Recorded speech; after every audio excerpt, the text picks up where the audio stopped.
لو في وصفة أسهل من دي بجد قولولي. الوصفة دي لعشاق الحاجات السهلة السريعة، تتنفذ في أي وقت، في الفطار، في العشاء، مع الشاي الساعة 5، حاجة كده في منتهى السهولة. وبجد مفيش أسهل من كده. هنحتاج في الوصفة دي عيش تورتيلا أو عيش تورتيه، أو العيش الأبيض اللي هو العيش الشامي، أو رقاق طري، جلاش، أي حاجة من الحاجات دي تنفع. أنا هعملها بالتورتيلا. التورتيلا أو التورتيه دي اسهل حاجه واكتر حاجه متوفره، تقدروا تجيبوها من اي سوبر ماركت. بنجيب التورتيه كده ايه ونتنيها، نكشكشها زي المروحه. فاكرين المروحه كنا بنعملها زمان؟ بالظبط كده، نفس الشكل ده كده بالظبط. ناخدها ايه ونكشكشها كده بالشكل ده. مش هتاخد منكم دقيقه. نحطها بقى في الصينيه. بصوا الصينيه بتاعتي كانت طويله، فايه في النص التحتاني حطيتها ايه، حطيت وحدتين كده بقى بالعرض.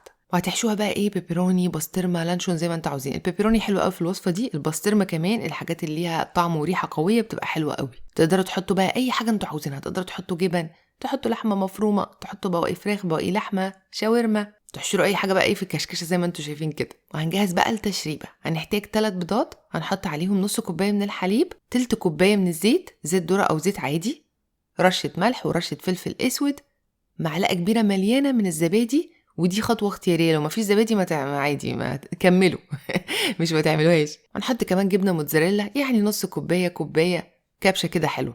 حطيت كمان بقدونس. وبنضرب كل حاجه مع بعضها، نحطها بقى فوق التورتيه، فوق الصينيه كده، نسقي بيها، نوزعها كده بقى في كل حته. وعايزه اقول لكم بس على حاجه، هي ما اتصورتش. انا جبت سكينه، وقبل ما احط فيها اي حاجه قعدت بالسكينه بصوا اخرمها كده، بصوا، علشان لما احط عليها التشريبه تجري جوه، تتوزع جوه كويس، ما تقفش في حته واحده.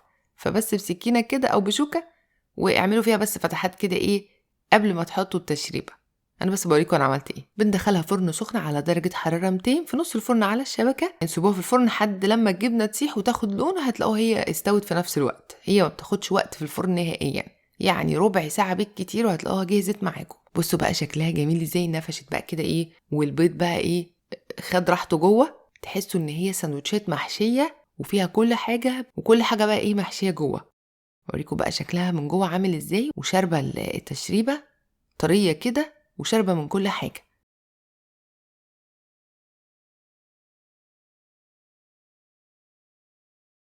طعمها يجنن، لذيذه وسهله وسريعه. تعملوها بقى للمدارس، للفطار الصبح، تعملوها وانتوا رايحين الشغل. تاخدوا بقى ايه، شوفوا حته كده مكشكشه مع بعضها كده، تاخدوها معاكم، تبقى عامل زي الساندوتش كده.